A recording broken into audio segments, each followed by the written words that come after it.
Hello, good morning students. हमारा जो third chapter चल रहा था, लास्ट लेक्चर में हमने डिस्कस किया था problem of double counting. Third chapter जो हमारा है methods of calculating national income, कि how to calculate national income. इसके 3 मेथड्स हमने देखे थे, 3 मेथड्स के स्टेप्स देखे थे, फॉर्मूला हमने देखा था। और इसके बाद में जो लास्ट लेक्चर था हमारा, उसमें हमने डिस्कस किया था प्रॉब्लम ऑफ डबल काउंटिंग। आज के जो लेक्चर में हम डिस्कस करेंगे तो ये बहुत ही इम्पोर्टेंट हमारा टॉपिक है। और ये टॉपिक जो 3 मेथड से हमने किए थे, तो उन 3 मेथड में हमने स्टेप्स देख लिए, फॉर्मूले देख लिए। अब एक और स्टेप आता है उसी के, और इससे रिलेटेड हमारा कई बार इम्पोर्टेंट क्वेश्चन भी आता है कि प्रिकॉशन ऑफ इनकम मेथड, कि हम इनकम मेथड में जो स्टेप्स देखे थे तो उन स्टेप्स को हम लेते हुए नेशनल इनकम काउंट करेंगे। तो कौन सी ऐसी चीज़ें हैं जो हमें अवॉइड करनी है और कौन सी ऐसी चीज़ें हैं जो हमें ऐड करनी है। तो ये बहुत ही इम्पोर्टेंट है, ये कंसेप्ट समझना, और एग्ज़ाम के पॉइंट ऑफ व्यू से एक क्वेश्चन भी बनता है। तो काफ़ी इम्पोर्टेंट कंसेप्ट है, हम डिस्कस करेंगे कि प्रिकॉशन ऑफ इनकम मेथड। तो फर्स्ट है transferable income are not included in national income. ठीक है, कि ये इनकम मेथड में हमने फैक्टर इनकम को लिया था। तो ये फैक्टर इनकम हमारी 4 फैक्टर कोई इनकम थी हमारी, वो फैक्टर इनकम है। ठीक है, और ये थी हमारी वेजेस, इंटरेस्ट, ठीक है, और हमारा था प्रॉफिट, और एक था रेंट। ठीक है, ये 4 हमारे काफ़ी इम्पोर्टेंट फैक्टर थे। तो इन फैक्टर को लेके हम इनकम मेथड से, पर इन चारों के अलावा जो भी इनकम होती है, जैसे कि हमारी वो ये बुढ़ापा पेंशन है, यानी कि हमारी ओल्ड एज पेंशन की हम बात करते हैं, या फिर हम स्कॉलरशिप की बात करते हैं, या फिर पॉकेट मनी की बात करते हैं, तो ये जो हमारी इनकम होती है ये ट्रांसफरेबल इनकम होती है। इनको हम इनकम मेथड में इंक्लूड नहीं करेंगे। ओके, तो कौन सी इनकम लेंगे? जो हमारे फैक्टर ऑफ प्रोडक्शन है, और 4 फैक्टर ऑफ प्रोडक्शन है, उनकी जो अर्न इनकम है उन्हीं को इंक्लूड करेंगे। ओके, और सेकंड जो हमारा ये कंसेप्ट आता है, इसमें हमारा होगा,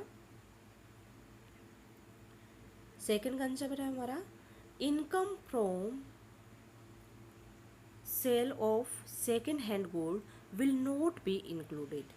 However, any brokerage commission received by agent on a sale of a good will be included। ठीक है, तो ये कंसेप्ट थोड़ा सा ध्यान से देखना कि income of the second hand good, second hand good यानी कि एक बार कोई भी गुड मार्केट में आ चुकी है, उस इनकम, ठीक है, किसी पर्सन ने परचेज कर लिया है, देन वो कोई अनदर पर्सन को सेल कर रहा है, तो उस पर्सन को इससे इनकम हो रही है। फॉर एग्जांपल हम 3 पर्सन ले रहे हैं। फर्स्ट इज़ द ए, ठीक है, ए पर्सन ने कोई भी गुड है, एक्स गुड है, इस एक्स गुड को उसने सेल किया है किसको? बी पर्सन को। ठीक है, अब बी पर्सन को इसने सेल किया फर्स्ट टाइम, तो जैसे ही बी पर्सन इस गुड को परचेज करेगा तो ये इसको कुछ ना कुछ पे करेगा, तो जो ये इसकी इनकम होगी वो हमने इंक्लूड कर ली। ठीक है, तो वही हमारे इनकम मेथड में हम इंक्लूड करेंगे। अब अगेन, तो फर्स्ट टाइम तो ये ए को बी को सेल कर देता है, अगेन बी पर्सन किसी सी को करेगा, तो बी की सी पर्सन है, तो इसके लिए तो ये सेकंड हैंड होगी। ठीक है, फर्स्ट हैंड तो होगी नहीं, क्योंकि फर्स्ट हैंड ए से बी परचेज कर रहा है, बी से फिर सी कर रहा है, तो बीच में कोई मीडिएटर आ गया, इसने किसी टाइम के लिए यूज किया है, पर लेकिन यूज करे कुछ टाइम के लिए या ज़्यादा टाइम के लिए, कुछ इससे मतलब नहीं बनता है, पर जो फर्स्ट टाइम परचेज करता है उसी टाइम हमने इसकी काउंटिंग कर ली। तो अब वही गुड है, एक्स गुड इस पर्सन से होके ये एक्स गुड इसी पर्सन के पास जा रही है, तो फिर अगेन ये तो है नहीं कि नई गुड बन रही, वो सेम गुड ही तो है, एक्स गुड यहाँ पे थी, वही एक्स गुड यहाँ पे है, तो हमें कोई नई गुड तो बन नहीं रही है, तो इसका मतलब है कि हमारा नया कोई भी आउटपुट नहीं हो रहा है। तो इसीलिए कि सेकेंड हैंड गुड है हमारी, इस एक्स ए से बी पर्सन से बी से सी पर्सन पे जाएगी, तो हम उससे जो इनकम बी को होगी वो हम दोबारा से ऐड नहीं करेंगे। केवल फर्स्ट टाइम जब ए गुड एक्स गुड ए से बी परचेज कर रहा है उसी टाइम इनकम को ऐड कर लेंगे। फिर बी से सी परचेज करेगा तो सी कुछ ना कुछ तो पे करेगा, तो उस इनकम को हम ऐड नहीं करेंगे। ओके। और ऐसे ही हमारा है नेक्स्ट है कि brokerage commission receive by agent on a sale of a good will be included. Okay, तो ये ध्यान से देखना, हमने 3 पर्सन लिए थे, another example A B C. ठीक है, अब ए से डायरेक्ट वो गुड एक्स गुड है परचेज कर लिया, अब बी से फिर सी परचेज करेगा, पर लेकिन अब बी और सी के बीच में कोई पर्सन आ जाता है, सपोज ये डी पर्सन है। ठीक है, अब ये डी पर्सन इसको बी को भी जानता है और सी को भी जानता है। अब सी कहता है कि मेरे को ये एक्स गुड चाहिए। ठीक है, अब डी को पता है ये एक्स गुड बी के पास में और वो सेल कर रहा है। ठीक है, कोई जैसे सपोज एक्स गुड यानी कि कार ही मान लेते हैं हम। ठीक है, तो कार ये नई परचेज किया था, इसने कुछ दिन यूज कर ली, अब वो कह रहा है कि ये पुरानी हो गई, हम कुछ नई दूसरी परचेज करेंगे, चलो ये सेल कर देते हैं। तो वो सेल करना चाहता है और सी सोचता है कि थोड़ा सा मतलब कि पैसे कम है तो थोड़ा ये सेकंड हैंड कोई कार परचेज कर लें ताकि ज़्यादा पैसा हमें नहीं देना पड़ेगा। तो ऐसे केस में सी उस गुड कार को परचेज करेगा तो डायरेक्टली वो बी को नहीं जानता, पर लेकिन वो डी पर्सन है, इन दोनों के बीच में मीडिएटर का काम करेगा। ठीक है, तो अब ये पता है कि मीडिएटर होता है तो वो अपने कमीशन के लिए काम करेगा, अदरवाइज वो क्यों काम करेगा। ठीक है, उसे पता है कुछ ना कुछ उसे मिलेगा, कुछ तो बी देगा। उसे बी को कहेगा कि भाई ये तेरी गाड़ी बिकवा रहा हूँ, पुरानी गाड़ी है। सी को कहेगा कि मैं तेरे मुनाफे के लिए, देखो कितनी भी अगर नहीं परचेज करता तो ज़्यादा पैसे देना पड़ता, मैं तेरे लिए थोड़ी सी सस्ती तेरे को दिलवा रहा हूँ, तो कुछ वो सी से रिसीव कर लेगा। तो ऐसे उसे कुछ पैसा सी से मिल जाएगा, कुछ पैसा उसे बी से मिल जाएगा।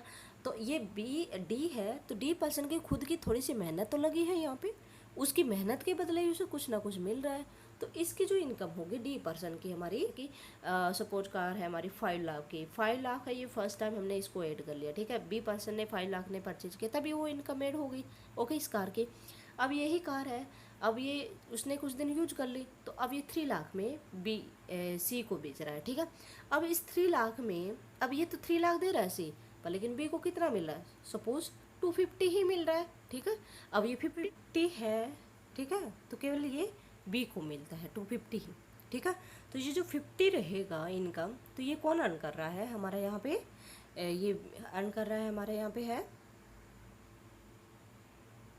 यहाँ पे ये डी अर्न कर रहा है। ओके, तो यहाँ पे जो 50,000 जो इनकम मिल रही है डी पर्सन को, तो ये डी पर्सन की खुद की मेहनत की वजह से मिल रही है। तो इस इनकम को हम इनकम मेथड को जब यूज करेंगे तो उसको ऐड करेंगे, यानी कि ये कौन हुआ हमारा ब्रोकरेज या ये कोई भी कमीशन जो अर्न करने वाला पर्सन है, एजेंट जिसे हम कह सकते हैं, वो होता है। ओके, और थर्ड हमारा यहाँ पे पॉइंट है कि income from sale of share bond debenture will not be included. याद रखना बेटा कि जो शेयर है, बॉन्ड है, डिबेंचर है, कोई भी कंपनी होती है उस कंपनी के कुछ शेयर्स होते हैं। ठीक है, शेयर्स का मतलब एक प्रकार का पार्टनरशिप होती है। और जैसे कि बिजनेस अकाउंट में आप पढ़ते हो, कोई भी कंपनी न्यू कंपनी इस्टेब्लिश होती है तो वो अपना कुछ ना कुछ पैसा इकट्ठा करने के लिए क्या करती है, कुछ ना कुछ शेयर डिस्ट्रीब्यूट कर देती है। ओके, तो जितना वो शेयर डिस्ट्रीब्यूट करती है तो वो एक शेयर इन द सेंस की पेपर फॉर्म ही होता है शेयर। ठीक है, उसमें तो कुछ होता नहीं है, उस कंपनी का नाम होता है, उस पर शेयर की प्राइस लिखी रहती है, जैसे कि 10 रुपीज़ है या 100 रुपीज़ है, जितने भी उसकी प्राइस उस पर उसकी मतलब लिखी रहती है वो उतनी उसकी प्राइस होती है। तो ये क्या होता है, कंपनी किसी अनदर पर्सन को देती है। तो जैसे ही वो शेयर यानी कि कागज़ ही फॉर्म में ही, पेपर फॉर्म में ही होता है, तो कंपनी से वो किसी अनदर पर्सन को हैंड ओवर ही होता है, तो नई गुड तो आउटपुट होती नहीं है। तो ये जो शेयर हुआ, बॉन्ड हुआ, डिबेंचर हुआ, इसकी जो इनकम होती है तो ये इनकम को हम इंक्लूड नहीं करेंगे इनकम मेथड से। ओके, हम इनकम कौन सी इंक्लूड करेंगे कि वो पर्टिकुलर कंपनी है, वो कोई गुड बना रही है, उसकी वजह से हमारी इकोनॉमी में कोई भी नया गुड का प्रोडक्शन हो रहा है और वो इकोनॉमी में इनकम को जनरेट करती है। ठीक है, या नई गुड को इंक्रीज करती है, बढ़ाती है, नंबर्स बढ़ाती है, तो वो ही हमारी इनकम अर्न होगी, उसे ही हम इनकम मेथड में इंक्लूड करेंगे। और शेयर बॉन्ड है, डिबेंचर है, ये कोई नई गुड नहीं है, ये केवल पेपर फॉर्म है, पेपर क्लेम है। इनसे जो अर्निंग होती है वो हम नेशनल इनकम में इनकम मेथड से हम कैलकुलेट करते हैं, तो इंक्लूड नहीं करते। ओके, नेक्स्ट जो हमारा 4 है, विंड्स फॉल गेन या are a not included. Okay, windfall gain lottery है, रेस हॉर्स है। विंड फॉल गेन यानी कि छप्पर फाड़दन जिसे हम कह सकते हैं। ओके, तो ये विंड फॉल गेन है हमारा, तो ये छप्पर फाड़दन है, तो इसको हम इंक्लूड नहीं करते हैं। ठीक है, छप्पर फाड़दन यानी कि आप कुछ करते नहीं हो। ठीक है, आपको मतलब कि जैसे कहते हैं ना कि लॉटरी लगी है, अचानक से बहुत सारा पैसा मिल जाता है, आपने कुछ किया ही नहीं है, बहुत सारा पैसा मिल जाता है, तो क्या होगा? कोई आपकी इकोनॉमी की नया गुड प्रोडक्शन होगा? क्या इकोनॉमी की जीडीपी बढ़ेगी? नहीं। तो ये हम इनकम मेथड से नेशनल इनकम में काउंट नहीं करते।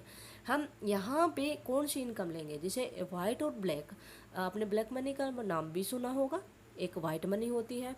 तो ब्लैक मनी हमारी कौन सी होती है?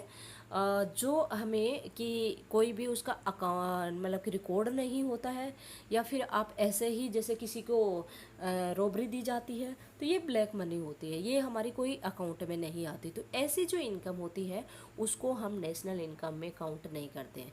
लॉटरी लग जाती है, लॉटरी जैसे कि छोटी छोटी ये चिट सी डाल के ड्रम में एक से मिक्स किया जाता है, फिर अचानक से किसी की भी लग जाए, कोई ज़रूरी थोड़ी ना है। बहुत सारे लोग किसी भी लॉटरी के लिए अपनी टिकट देते हैं, तो वो ड्रम में घुमा के किसी एक की उठाई जाती है, तो लक बाय चांस की बात होती है कि किसका नंबर आए, क्या पता। ठीक है, तो ऐसे कई सारे हैं, इसे जिसे हम गैम्बलिंग भी कह सकते हैं, नॉर्मली कहा जाए तो इसे जुआ भी कह सकते हैं। ठीक है, तो ऐसे जो इनकम अर्न होगी तो उसको हम इनकम मेथड से नेशनल इनकम में काउंट नहीं करेंगे। तो ये हमारे कुछ प्रिकॉशंस होते हैं। ओके, नेक्स्ट है हमारा 5th point, imputed value of a services provided by owner of a production unit will be included। ठीक है, imputed unit यानी कि जिसे हम कह सकते हैं इम्प्यूटेड वैल्यू यानी कि एस्टिमेटेड वैल्यू। ठीक है, अनुमानित जिसका वैल्यू होती है या प्राइस होती है। ठीक है, जैसे कि इसका गुड एग्जांपल है हमारा कि जो हमारे फार्मर होते हैं, ठीक है, फार्मर जो भी उनकी क्रॉप होती है, नॉर्मली जो हमारी ये होती है वीट है, राइस है, ठीक है, तो जितना भी उन्होंने प्रोडक्शन किया सारा का सारा मार्केट में सेल करते नहीं है, वो कुछ वो अपने पास में रखते हैं अपने ही कंजम्पशन के लिए। ठीक है, तो जितना उसने मार्केट में सेल किया तो वो एस्टिमेट करता है कि जैसे कि 2 क्विंटल है, 5 क्विंटल है, जितनी उसकी रिक्वायरमेंट होती है 10 क्विंटल, अपने रिक्वायरमेंट के अकॉर्डिंग वो अपने कुछ वेट अपने घर पे रख लेता है। ठीक है, तो हम ये एक अनुमान लगा लेते हैं कि 10 क्विंटल उसने रखा है अपने घर में, और उस 10 क्विंटल की मार्केट में क्या प्राइस है, उस प्राइस के अकॉर्डिंग हम वैल्यू डिटरमाइन करके हम क्या करेंगे, नेशनल इनकम में इंक्लूड करेंगे। वो मार्केट में तो सेल नहीं किया है, 10 क्विंटल अपने घर में रखा है, वो खुद कंज्यूम करेगा, तो हम इसको क्या कहेंगे, इम्प्यूटेड वैल्यू ऑफ वीट। ठीक है, तो उस वीट की इम्प्यूटेड वैल्यू को हम इंक्लूड करेंगे यहाँ पे, क्योंकि ये टोटल आउटपुट तो हो रहा है ना हमारी इकोनॉमी में, तो इसकी वैल्यू को इंक्लूड किया जाएगा। ऐसे ही जैसे कि हमारा हाउस है, ठीक है, हाउस है, हर किसी, हम घर में ही रहते हैं हर कोई पीपल। ठीक है, अगर आप अपने घर में नहीं रहते हो तो क्या करते हो, किसी को रेंट पे देते हो। ठीक है, तो यहाँ पे हाउस अगर आप नहीं रहते, किसी अनदर पीपल को देते, तो एक रेंट आप डिसाइड होता। तो हम ये देख सकते हैं कि अगर हम इस घर में ना रहे, किसी अनदर पर्सन को दें, तो कितने में देंगे, 5,000 में देंगे, 10,000 में देंगे, हमें पता है। ठीक है, हम उसका एस्टिमेट कर सकते हैं। तो नेशनल इनकम में हम काउंट करते हैं, तो हम खुद ही क्यों ना उस घर में रहे, पर लेकिन उसकी ये एस्टिमेटेड वैल्यू होती है, इम्प्यूटेड वैल्यू होती है, वो नेशनल इनकम में हम काउंट करते हैं। ठीक है, तो ये इनकम मेथड से जब नेशनल इनकम को काउंट करते हैं तो इन चीज़ों को हम इंक्लूड करते हैं। ओके, और नेक्स्ट हमारा होगा 6, payment out of past saving, gift tax, interest tax are not included in the national income because they are paid out of wealth or past saving and do not add to current flow of good and services। Okay, कि जैसे कि हम income calculate कर रहे हैं 2019 के लिए, ठीक है, जीडीपी की कैलकुलेशन हो रही है या हमारी नेशनल इनकम कैलकुलेट कर रहे हैं 2019 की। ठीक है, अब ये बात है कि 2019 में कोई पीपल, जैसे कि जैन 2019 है, इसी की बात करते हैं हम। ठीक है, जैन 2019 में कोई पीपल है किसी को गिफ्ट देता है कि 1 करोड़ का, या 1 करोड़ तो ज़्यादा हो जाता है, इतना कोई गिफ्ट नहीं देता। जैसे कि कोई पीपल देता है, कितने का देता है, जैसे कि 10,000 का है, 20,000 का, कितना भी है, 50,000 का है, ठीक है, वो पैसों पे डिपेंड करता है, ठीक है, कि जिसकी ज़्यादा इनकम होती है वो ज़्यादा का दे देगा, कम इनकम होगी कम का दे देगा। ओके, तो अब ये है कि वो गिफ्ट दे रहा है, अब 2019 में दे रहा है, तो उसने 2019 में उसकी अर्निंग नहीं, उसने वो इनकम अर्न की है, जैसे कि 2017 में की है या 2018 में उसने इनकम अर्न की है। तो ये 2018 में जो अर्न इनकम थी उसी टाइम वो जीडीपी में कैलकुलेट हो गई, नेशनल इनकम में हमने कैलकुलेट कर ली थी 2080 की में, ठीक है। तो अब उसी पैसे से उसने गिफ्ट किया है, परचेज किया 2019 में। तो अब 2019 में उसने जो गिफ्ट परचेज किया है या किसी को पैसा दिया है, तो वो 2019 में इंक्लूड नहीं करेंगे। क्यों? क्योंकि वो 2018 में ऑलरेडी इंक्लूडेड था। तो जब पहले इंक्लूड कर लिया तो उसी को दोबारा से इंक्लूड करने का क्या फ़ायदा, कोई मतलब नहीं बनता, या तो फिर अगेन डबल काउंटिंग की प्रॉब्लम हो जाएगी। तो इसीलिए जिस टाइम हम ये जिस टाइम या जिस ईयर के लिए हम नेशनल इनकम को लेंगे, तो जो सेविंग होती है या फिर कुछ ऐसी जो हम किसी को देते हैं, बिग अमाउंट होता है जो इस ईयर में या इस टाइम पीरियड के, ड्यूरिंग दिस टाइम पीरियड के वो पॉसिबल नहीं है, तो जाहिर सी बात वो मैनेज किया है पिछली सेविंग से या पिछली इनकम से।